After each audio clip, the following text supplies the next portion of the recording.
तो आज हम देखने वाले हैं कि कंपोनेंट्स के बारे में।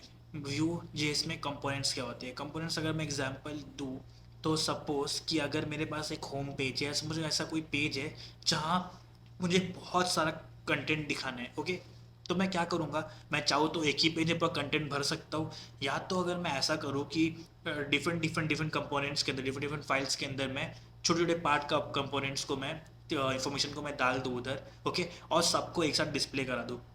अगर मैं इसका और अच्छे से एग्जांपल दूँ तो अभी सपोज़ कि मैं कोई सा एक वेबसाइट उठाता हूँ या फिर कोई भी एक ऐसा चीज़ उठाता हूँ, जैसे कि सपोज़ Naukri.com है। ओके, Naukri.com में देखोगे तुम यहाँ पे, तो यहाँ पे कैसा चल रहा है, ये ओपन हो जा भाई।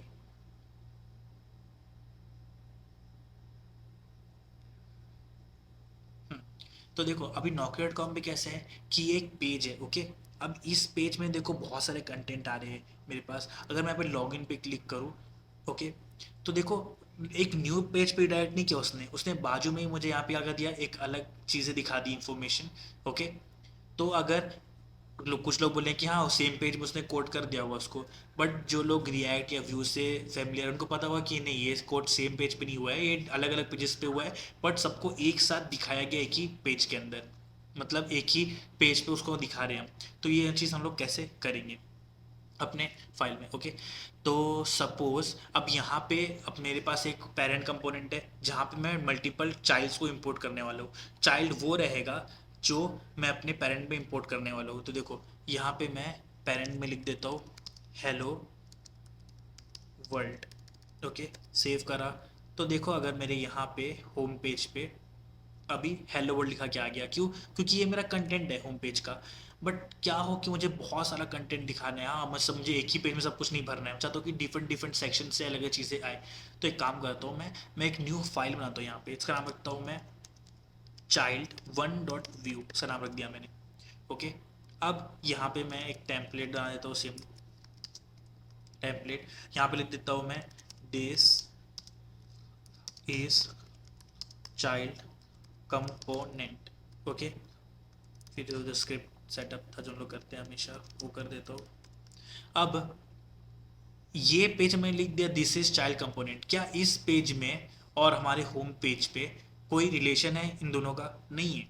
मुझे यहाँ पे सिर्फ एक ही चीज़ दिखेगा जो कि है हेलो वर्ल्ड, क्यों कि मैंने उसको यहाँ पे पेरेंट में लिख के रखा हो इसलिए।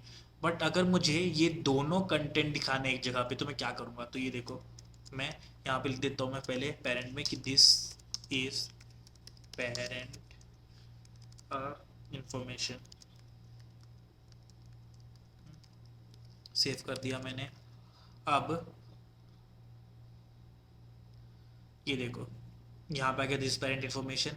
अब मैं क्या करता हूँ कि अपने चाइल्ड के इन्फॉर्मेशन को यहाँ पे दिखाता हूँ। तो मैं सबसे पहले स्क्रिप्ट टैग खोलूँगा यहाँ पे स्क्रिप्ट, और यहाँ पे लिख दूंगा स्क्रिप्ट सेटअप। स्क्रिप्ट सेटअप लिख दिया। अब मैं क्या करूँगा, अपने चाइल्ड को यहाँ पे इंपोर्ट करूँगा।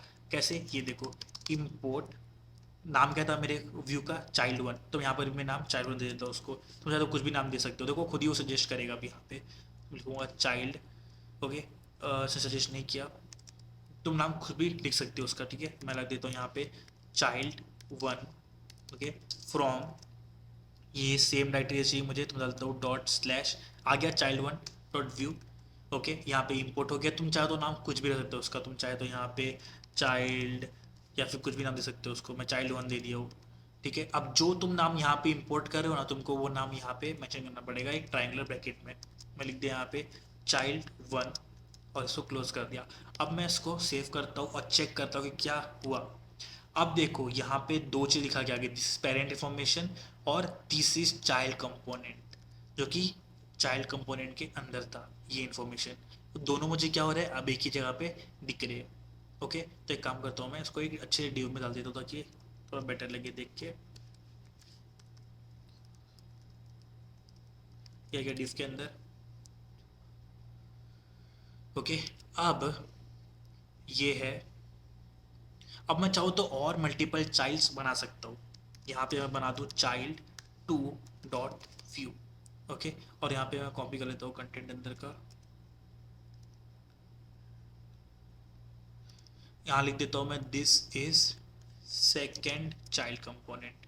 ठीक है, होम पे आता हूँ मैं, अब यहाँ पे उसको भी सेम टू सेम इंपोर्ट कर लूँगा मैं, import child two from dot slash child two, और फिर उसी की तरह यहाँ पर भी मैं उसको मैं चाइल्ड टू को यहाँ पे मेंशन कर दूंगा। अब चेक करता हूँ कि क्या मेरा चाइल्ड यहाँ पे दिख रहा है, चाइल्ड टू। ये देखो मेरे दोनों बच्चे दिखने लगे यहाँ पे, चाइल्ड वन भी और चाइल्ड टू भी। सबका इन्फॉर्मेशन क्या हो जब मुझे एक ही पेज पे दिखने लगा अब।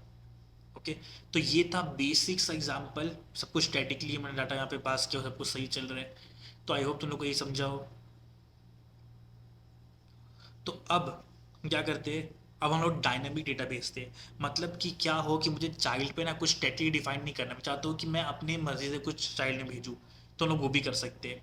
तो एक काम करता हूँ, मैं चाइल्ड वन पे पहले एक प्रॉप्स को डिफाइन करता हूँ। Okay, import define props from Vue. अब यहाँ पे मैं एक बनाऊंगा props, const props is equals to define props, और इसके अंदर पास कर दूंगा मैं क्या, कोई भी नाम दे सकता हूँ मैं। मैंने फॉर एग्जाम्पल दे दिया मैंने डेटा वन नाम दे दिया मैंने इसको। ओके, मैंने डिफाइन डेटा वन नाम दे दिया मेरे प्रॉप्स को। अब मैं इसको सेव करता हूँ और अब मैं अपने होम पे आता हूँ फिर से, जहाँ पे मैंने इसको मेंशन किया हो। वहाँ पे अगर मैं, अच्छा एक मिनट, जब मैंने यहाँ पे चाइल्ड वन पे डेटा वन बनाया हो ना, तो यहाँ पे इसको प्रिंट भी करके दिखाया था उन लोगों को मैं। ठीक है, यहाँ पे ना मैं चेंज कर देता हूँ, लिख देता हूँ यहाँ पे प्रॉप्स। ओके, प्रॉप्स डॉट क्या, data one. Okay, props dot data one, props के थ्रू मैं डेटा वन को एक्सेस कर रहा हूँ। तो ये जो भी डेटा वन में रहेगा वो यहाँ पे प्रिंट होके आ जाएगा। तो अभी मैं क्या करता हूँ, hello world, sorry not hello world, home, home पे मैं आके चाइल्ड वन को कोलन डालूंगा ना, तो खुद सजेस्ट करेगा। देखो जो डेटा वन के उसने खुद सजेस्ट किया मुझे कि प्रॉप्स अवेलेबल है। एंटर किया, और यहाँ पे ना मैं कुछ कंटेंट भेज देता हूँ उसके पास। मैं यहाँ पे काम करता हूँ, वेरिएबल बनाता हूँ, let child one data is equals to hello I am first child, ये लिख दिया मैंने। ठीक है, इसको रेफ में लिख देता हूँ मैं, ज़्यादा बेटर रहेगा कि मुझे आदत है रेफ यूज़ करने की। रेफ क्या है, जिसको नहीं मालूम है वो लोग सुन लो, जो वो पहले से मालूम है वो देख सकते हैं कि रेफ मतलब हम लोग तब यूज़ करते हैं रेफ को जब हम लोग को अपना वैल्यू रिएक्टिव चाहिए। मैं रेफ यहाँ पे इंपोर्ट कर देता हूँ, इंपोर्ट रेफ। ओके, अब जो ये चाइल्ड वन डेटा है उसको मैं पास कर दूंगा कहाँ पे, यहाँ पे चाइल्ड वन डेटा, और सेव करता हूँ। अब देखो क्या होगा, अब यहाँ पे देखो क्या आ गया, hello I am first child, जो कि मैंने पेरेंट्स से भेजा। मैंने यहाँ पे पेरेंट्स से चाइल्ड के अंदर डेटा भेजा, और डेटा को मैंने क्या कर दिया, ऊपर डिस्प्ले करा दिया चाइल्ड वन पे। ये देखो, वैसे तो चाइल्ड टू पे भी ये सेम काम कर सकते हैं। तो तुम देखना है तो मैं सेम काम करता हूँ, चाइल्ड टू पे कर देता हूँ। इसको मैं काम करता हूँ, डेटा टू दे देता हूँ उसके प्रॉप्स को, डेटा टू। ठीक है, यहाँ पर भी कर दूंगा मैं डेटा टू, और फिर होम पे आके एक और वेरिएबल बनाऊंगा मैं यहाँ पे, और करना वो नाम दे दूंगा उसको चाइल्ड टू डेटा, और यहाँ लिख दूंगा high I am second child, और यहाँ पे मैं जो सेकेंड चाइल्ड है उस पर भी पास कर दूंगा data child two data. Save कर दिया, और sorry child two data pass कर दिया गया मैंने, चाइल्ड टू डेटा। इधर आता हूँ, अब देखो क्या होगा, hello I am first child, hello I M second child, उसने डायनेमिक डेटास को प्रिंट कर दिया। तो इस तरह से हम लोग क्या करते हैं, कंपोनेंट्स को अपने पेरेंट फाइल पे इंपोर्ट करते हैं, और डाटास को हम लोग मैनिपुलेट करते हैं। तो आई होप तुम लोग का वीडियो समझाओ।